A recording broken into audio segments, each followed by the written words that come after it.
Mi nombre es Daniel Sánchez y voy a hablarles sobre los espacios estimulantes para la educación y el desarrollo especial y sobre el tema de la accesibilidad cognitiva en Costa Rica. Para empezar, vamos a tener 4 grandes bloques. El primero va a ser el acercamiento al término de accesibilidad cognitiva, luego la formulación de lo que va a ser la problemática que he encontrado, el desarrollo de la propuesta y cómo voy a presentar un anteproyecto arquitectónico como solución ante este inconveniente.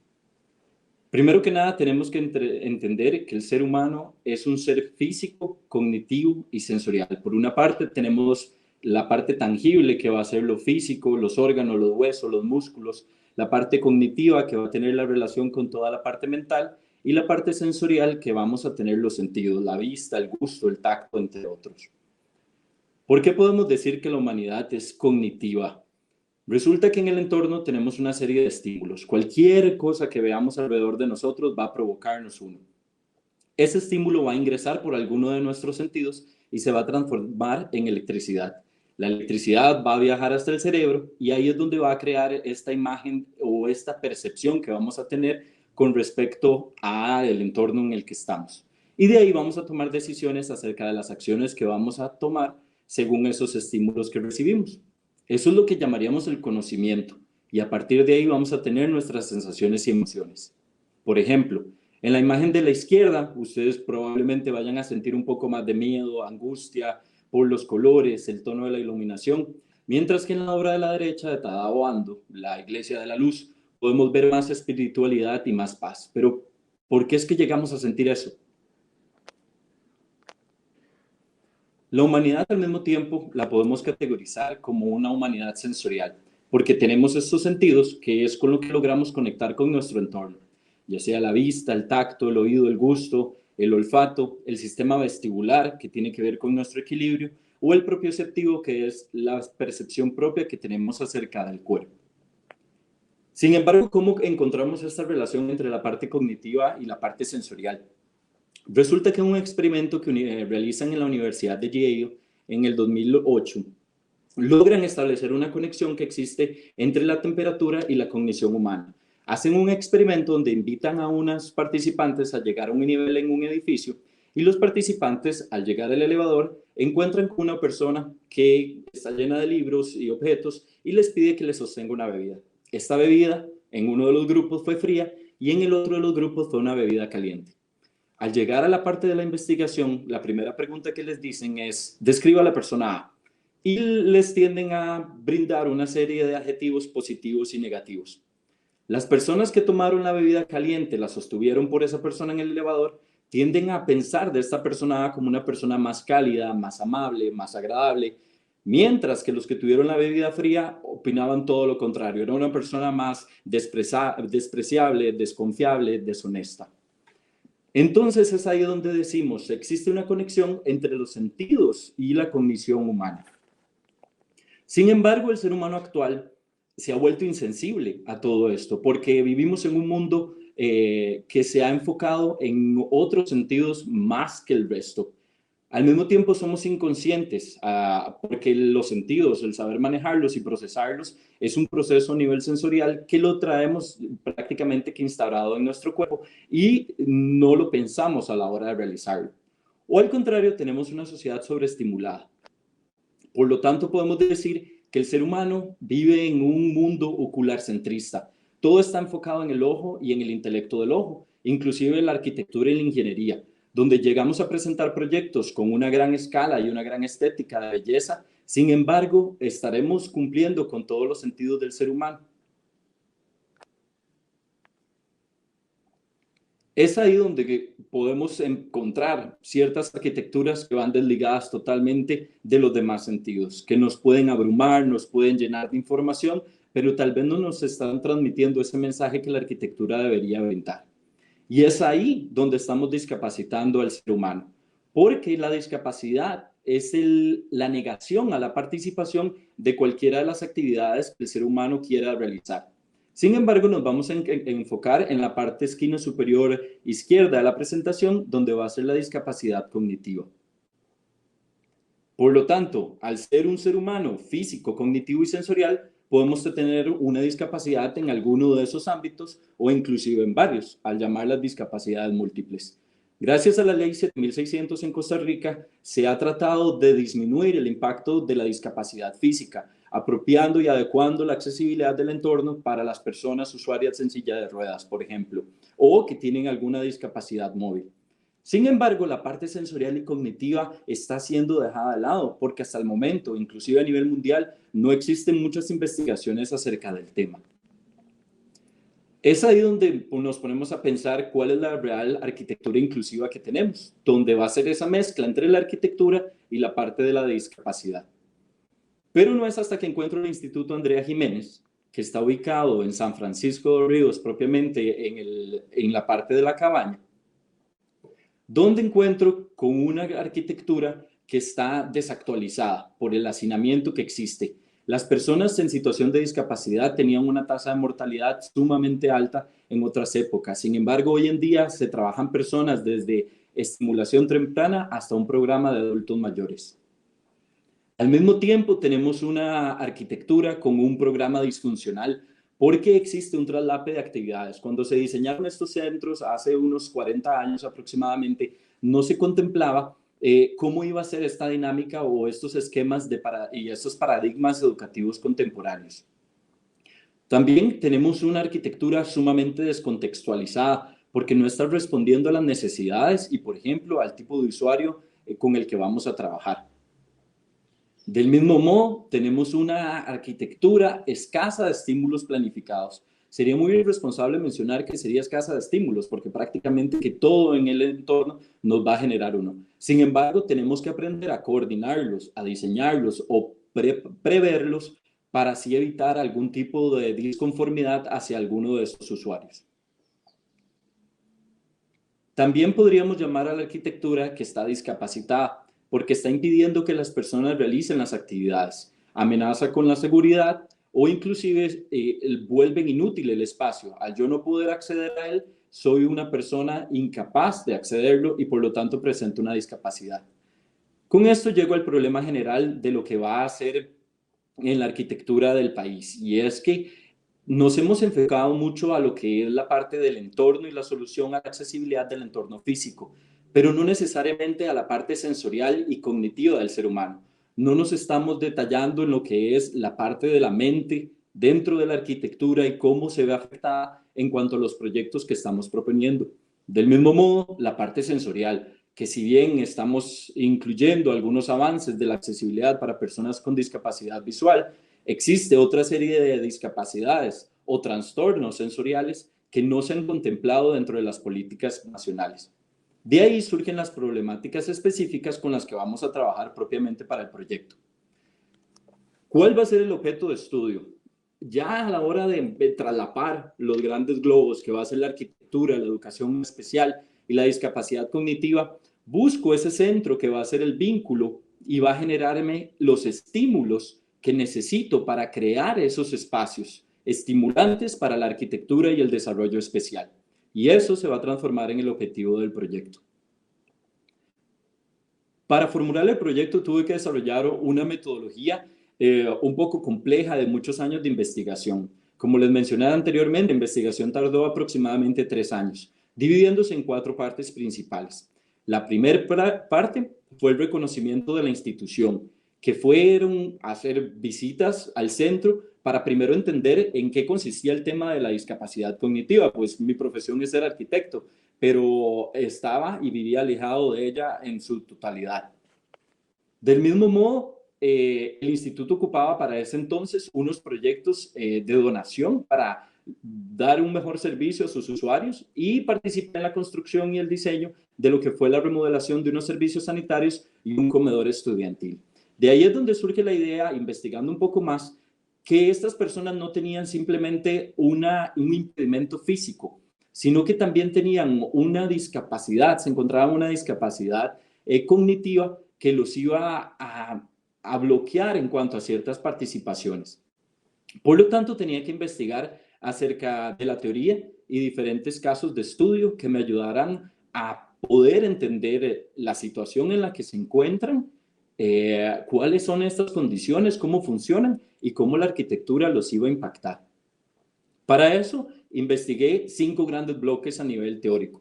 Primeramente, tenía que conocer cómo iba a ser el usuario, que eran las personas con discapacidad cognitiva, cómo iba a ser la función, cómo iba a ser el diseño para las personas con discapacidades cognitivas, cuáles eran los mejores métodos constructivos, desde el material, la exposición, el peligro que enfrentaban los materiales para poder diseñar el proyecto, al mismo tiempo la metodología que iba a emplear, porque no es lo mismo trabajar con personas que te puedan responder una encuesta de un sí o un no de una manera fácil, a empezar a tener una comunicación con una persona en una situación de discapacidad cognitiva. Por lo tanto, tomé la decisión de crear un proyecto con talleres participativos, que era la única forma de encontrar las respuestas para el proyecto que ellos iban a utilizar. A fin de cuentas, yo iba a ser la herramienta creadora como arquitecto y de ideas. Sin embargo, ellos tenían que darme esas respuestas que yo tenía. La primera parte consistió en unas entrevistas preliminares, donde fui uno por uno con los profesores, el personal administrativo y también los empleados misceláneos, quienes me dieron la información sumamente importante. De ahí aprendí que en ningún proyecto arquitectónico hay que negar o menospreciar la función de una persona dentro de ese proyecto. ¿Por qué fueron los primeros y no los alumnos? Bueno, primero, como les comentaba, la barrera comunicativa, y tampoco tenía el conocimiento necesario para saber qué propiamente les iba a preguntar. Sin embargo, los profesores y estas personas con las que pude entablar grandes conversaciones me ayudaron a elaborar el programa arquitectónico preliminar, donde además de las columnas que usualmente los arquitectos empleamos para tratar de entender los espacios que vamos a diseñar, agregué 3 columnas más. La primera, ¿qué emociones y sentimientos iba a sentir el usuario en ese espacio? ¿Cuáles iban a ser las necesidades cognitivas que iba a tener? ¿Y de qué manera iba a generar un estímulo sensorial previamente de ese espacio para que tuviera un mejor resultado? Es así como se logra entender la necesidad de 5.235 metros cuadrados de diseño arquitectónico y 1.500 de áreas verdes y recreativas que implicaba lo que era el terreno del diseño. La segunda parte de los talleres participativos fue trabajar con los profesores, quienes tenían que tomar el programa arquitectónico y diagramarlo dentro de un gran plano que había impreso para ellos. De esta manera entendí el sociograma que tenía la institución, cuáles eran los vínculos y las relaciones de sus funciones, y además me ayudaron un poco con el emplazamiento. Arriba pueden ver cuáles fueron los planos que sugirieron los profesores, y de ahí las conclusiones son los diagramas que pueden ver en la pantalla.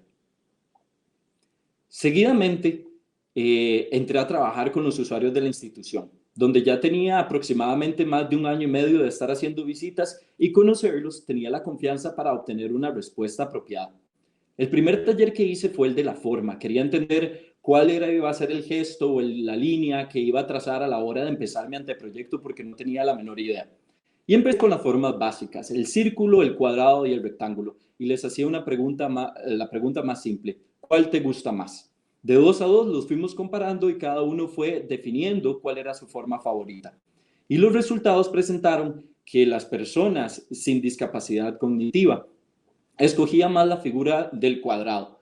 La psicóloga con la que trabajé para desarrollar este proyecto me comentaba que el cuadrado es una forma mucho más estable, por lo tanto la mente es más estructurada, la logra entender.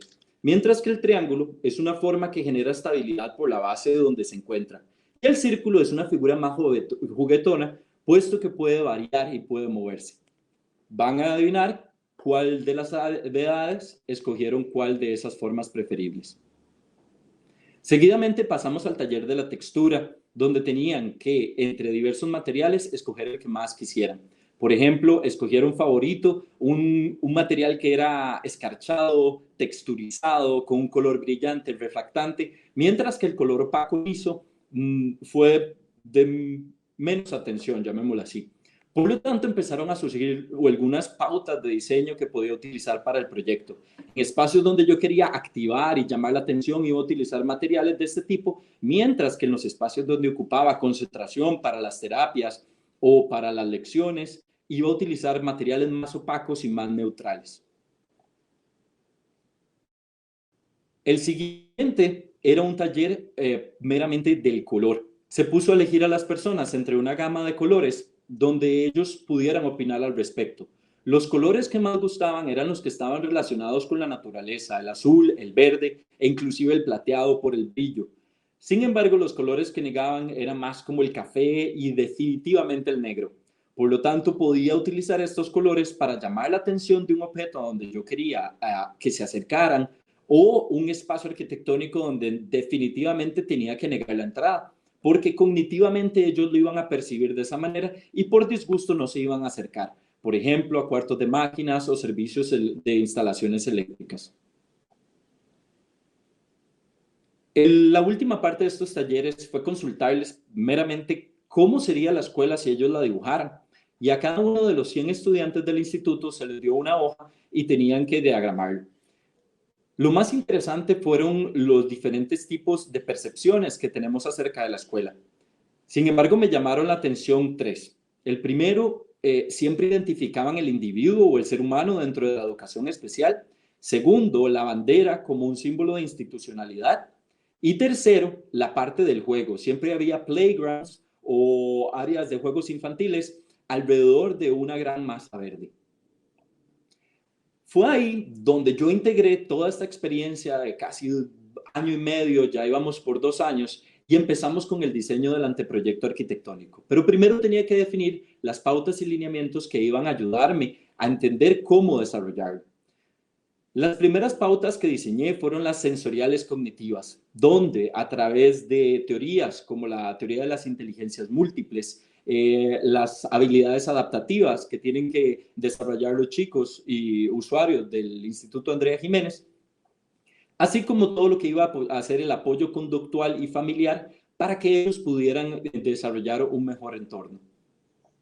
También no se dejan de lado las prácticas generales para la arquitectura. Sin embargo, en este caso iba a través de las necesidades, las entrevistas y los estudios, obteniendo información acerca de otras necesidades, como por ejemplo la vinculación comunal, donde ellos tenían que crear vínculo con la comunidad que de alguna forma guardaba cierto recelo hacia la comunidad con situación de discapacidad por unas situaciones políticas, así como los temas de accesibilidad, entender cómo era la forma, cómo iban a agruparse los objetos, cómo iban a dimensionarse, cuáles eran los apoyos para que ellos pudieran acceder a los sitios, cuáles iban a ser los manejos de la información y las cantidades para regularlo, para no sugerir que hicieran un sobreesfuerzo de su memoria o su intelecto para poder hacer uso del espacio arquitectónico. Por lo tanto, pasamos a la parte de lo que sería el desarrollo de la propuesta, donde se hace un análisis de sitio, primeramente a nivel topográfico, a nivel ambiental. Se trató de respetar toda la vegetación que existe actualmente en el sitio, así como las relaciones climáticas. Posteriormente se pasa a lo que sería el diagrama de conceptualización, donde puse en el puro centro del diagrama lo que iban a hacer estos 3 dibujos que los mismos estudiantes me sugirieron. Que la escuela fuera un lugar natural, de juego, pero sobre todo humano.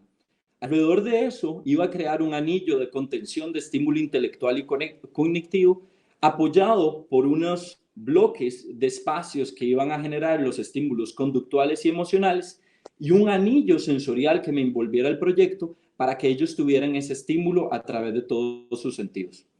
A nivel formal, para poder llegar a entender qué iba a ser el proyecto, no se me ocurría una forma. Entonces pensé en lo primero que recibí cuando llegué a la institución hasta el último día que me fui, y fueron los abrazos. Empecé con unos sketches y a entender cómo era la forma de esos brazos y qué era un abrazo, hasta que di con la forma que pueden ver en la pantalla. Empecé también a dimensionar cómo iban a ser las aulas, cuáles eran los servicios básicos que iban a tener, porque las tenía que multiplicar y además adaptar, porque la idea era recuperar el espacio actual del Instituto Andrea Jiménez y hacer la ampliación de sus centros. Es así como se establece una distribución espacial más o menos como la que ven en el sitio, donde tomo la decisión de dejar a los niños de kinder o más pequeños de simulación temprana en el primer nivel, que esas serían las instalaciones actuales del Instituto Andrea Jiménez. porque tienen un menor dimensionamiento debido a que fueron diseñadas para una menor cantidad de personas y así ayudar con la escala de su tamaño. Mientras que los adultos y los jóvenes iban a continuar con el lenguaje educativo en un segundo nivel sobre la estructura actual. Además, la parte administrativa iba a recibir a las personas en el proyecto e iba a conectar la parte educativa con las instalaciones en el entorno. La parte deportiva, como lo escogieron los profesores y la mayoría de los alumnos, era la mayor parte que representaba la institución, por lo que sugerí tenerlo en la parte frontal, que fuera prácticamente la fachada del edificio. Integralmente íbamos a añadir la parte de los espacios estimulantes, que son los que pueden ver con celeste, que iban a ser estos espacios de soporte, llámense las terapias o los de apoyo conductual, el servicio de psicología y todos estos servicios extra que ocupan las personas en situación de discapacidad cognitiva para su mejor desarrollo. Finalmente, se acondicionaron lo que eran los espacios de recreo, que iban a ser estos espacios envueltos por los diferentes objetos arquitectónicos que teníamos en relación.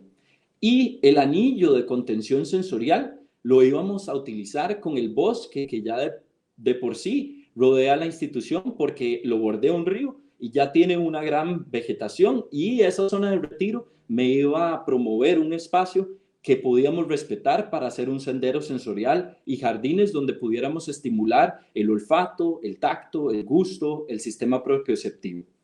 Es así como llegamos a la propuesta arquitectónica de lo que va a ser el Instituto Andrea Jiménez, la ampliación. Como pueden ver, el gesto del abrazo de una edificación que se abraza a sí misma, abraza un entorno y abraza una realidad que tienen muchos costarricenses y casi que más del 10% de personas en el mundo. Y entendiendo el término de discapacidad, también todos los seres humanos vamos a tenerlas en algún momento, porque conforme nuestro cuerpo vaya avanzando, nuestras habilidades y capacidades también así lo van a ir disminuyendo. Y no tanto físicas, sino también cognitivas y sensoriales. Por lo tanto, se propone que el espacio de niños, como que del que les hablaba, que pueden ver en la imagen actual, que ahorita es un pasillo donde tienen que almacenar todos los recursos para la hora de almuerzo, se convirtiera en un gran espacio de juego, donde estuviera abierto, donde la estructura que iba a soportar el nuevo edificio en la parte superior fuera de madera, porque es un material que va a influir en la temperatura. Cuando está muy caliente, la madera tiende a bajar su temperatura, y cuando está muy frío, más bien tiende a almacenarla. Por lo tanto, no iban a tener choques térmicos en caso de tener una interacción con la arquitectura y su estructura. Del mismo modo, para protegerla, se iban a utilizar unos forros donde correspondieran a diferentes colores que iban a indicar cuál era esa zona, y así ellos pudieran guiarse a través de la estructura cognitivamente por el proyecto. Por ejemplo, podían entender que las áreas azules iba a ser el área de comida, o por ejemplo, las áreas con forros de distintos colores iban a ser sus aulas respectivas. Del mismo modo, los jardines fueron intervenidos para que fueran un jardín sensorial, donde hubiera un recorrido y pudieran tener interacción con todos los elementos naturales. Está comprobado que las personas, el ser humano necesita la naturaleza para su meditación, para su relajación, porque simplemente esa sensibilidad natural es una de las inteligencias que tenemos que desarrollar. Las aulas, por su parte, que en este momento cuentan con muy poco espacio y acondicionamiento para sus necesidades, iban a contar con su servicio sanitario adicional. Además se propone un diseño de mobiliario integral para que también quepa una camilla donde pueda estar una persona con parálisis cerebral, y no que estuviera solamente al lado de los demás compañeros cuando ella es parte de la clase y tiene que recibir la clase en conjunto y todos tienen que cooperar.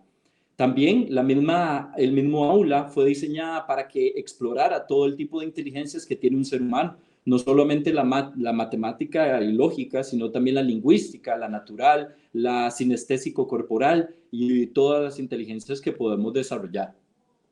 Los espacios de reunión que actualmente para los profesores y el trabajo de profesores, que es una gran labor y no voy a negar nunca el gran esfuerzo que hacen por mejorar la institución. Se plantea que sean muchísimo más cómodos, que sean más cálidos, que sean espacios donde ellos pudieran relajarse y realmente tener esa paz y ese equilibrio para poder ayudar en la educación y el desarrollo de los usuarios de la institución. La rampa iba a ser un medio guía en torno del proyecto, donde tuviéramos diferentes colores y texturas por rampa, para que la rampa no fuera simplemente un añadido más al edificio, sino que fueran espacios habitables. Por ejemplo, en una de ellas se propone un mariposario, como lo podemos ver también en el Museo Nacional de Costa Rica. Y también iban a tener diferentes colores para que ellos se orientaran a través del proyecto cuál era la rampa que los iba a llevar a ese determinado lugar. También los espacios deportivos, que fue una gran discusión que tuvimos con los profesores, donde buscaba yo dejar la estructura expuesta porque eran grandes estructuras de madera. Tenía la incertidumbre de si debía dejarla expuesta o si debía cubrirla para hacerla lo más lisa y neutral posible.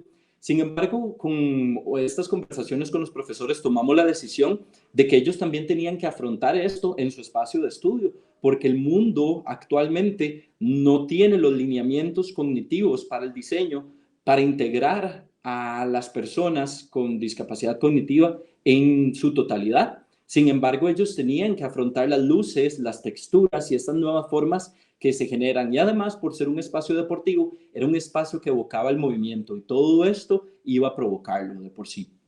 La parte del comedor también se integraba y, como pueden ver, a mano izquierda también las salidas de emergencia, donde estuvieran libres de cualquier malinterpretación, para que en caso de un infortunio las personas pudieran salvar las vidas y sus vidas sin ninguna preocupación y sin ningún bloqueo. La parte deportiva se trató de diseñar con vidrios que tuvieran tonalidades más cálidos, porque la teoría de colores evocaba que con estos colores las personas iban a tener más ebullición y más energía. Por lo tanto, eso es lo que queríamos evocar cognitivamente en estos espacios. La parte infantil o la parte para niños iba a tener una zona muchísimo más neutral, donde ellos no tuvieran tanta distracción y pudieran enfocarse en los ejercicios que los profesores iban a ponerles en sus mesas de trabajo. Al mismo tiempo, todas las áreas de almacenaje tenían que quedar cubiertas para que visualmente no generaran ningún tipo de distractor. El ingreso y la vinculación comunal también se trabajaba de manera que quedara conectada con la vía pública, porque ¿de qué nos sirve empezar a diseñar edificios cognitivos, sensorialmente o físicamente accesibles si el entorno urbano al que están conectados, al que pertenecen, no lo es? Quedarían como islas totalmente aisladas. Es por eso que el corazón del Instituto Andrea Jiménez lo tratamos de poner como una zona de colores de fácil entendimiento, que tenga accesibilidad no solo a nivel físico, sino también a nivel sensorial y cognitivo, que tenemos que incluir nuevas formas para la construcción del país, donde se incluyan estos pensamientos a la hora de generar los lineamientos y las pautas, porque visualmente la mayoría somos accesibles, pero existe un montón de discapacidades más o de situaciones a las que nos podemos enfrentar, a las que los seres humanos actualmente no estamos preparados y el entorno no lo estamos previendo para ellos. Entonces, hago un llamado para que la arquitectura en el país logre ese avance y podamos vivir en un mundo realmente inclusivo. Muchas gracias.